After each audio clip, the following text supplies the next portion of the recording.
Hi folks, I'm Jared Bentley. You're watching the Johnson City Press Week in Review right here on johnsоncitypress.com.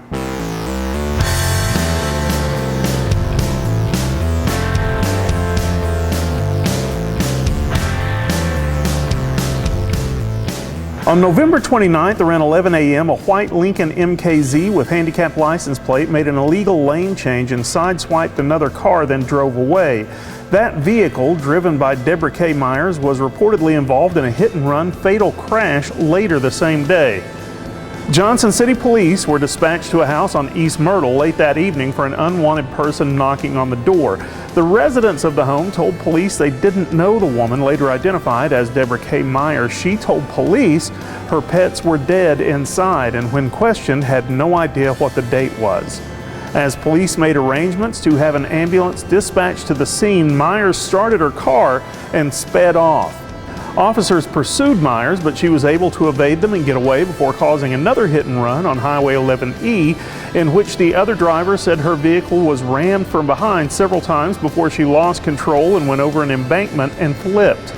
Myrna Cannon, 61, died in the crash at the intersection of Telford Road. Myers was found in Knoxville later that same night and taken into custody on a number of charges. The full report is listed on our website, and Myers has now been transferred to the Washington County Detention Center on $96,000 in bonds. On Wednesday, Jonesboro Police Department Sergeant James Jenkins and Officer Tammy Ray were presented with the Town of Jonesboro's Lifesaver Award, which is presented to first responders who physically rescue a person from the likelihood of certain death or render first aid to someone whose life is in immediate jeopardy. On September 27th, Bud Gray's house became engulfed in flames and the amputee was unable to flee his home, becoming trapped. As Jonesboro firefighters made their way to Gray's home on West College Street, 2 Jonesboro police officers arrived before them and attempted to enter the burning house, as Gray's neighbors had tried to do unsuccessfully. Officer Ray arrived first but was unable to gain entry due to heavy smoke. Jenkins, who realized they would have to make entry before additional units could arrive, crawled into the home and pulled Gray to the front of the residence, where Ray helped pull the man from the burning home. Jonesboro Mayor Chuck Vest, who has known Gray for decades, was visibly emotional as he presented Jenkins and Ray with their awards and said seeing Gray in attendance Wednesday was very emotional and gratifying.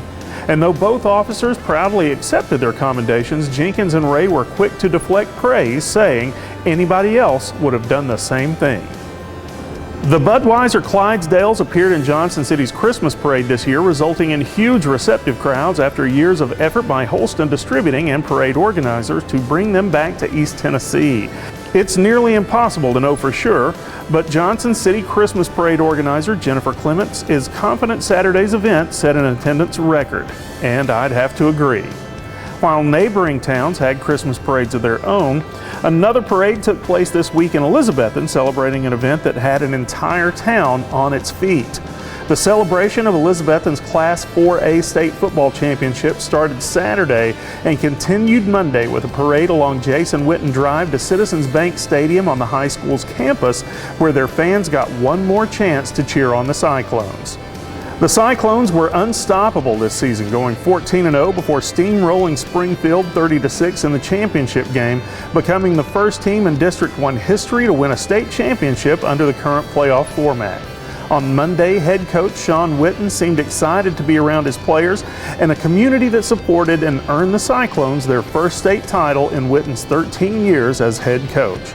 "It's just an amazing feeling," Witten said. "This town, this community, these players, our school, it's never going to be the same. So many people waited so long for this to happen, and just to bring that gold ball back home, dreams do come true." From all of us here at the Johnson City Press, congratulations to Coach Witten and all the members of his team and those who cheered the Cyclones on this season. For the Johnson City Press and johnsоncitypress.com, I'm Jared Bentley. This has been the Week in Review. Thanks for watching.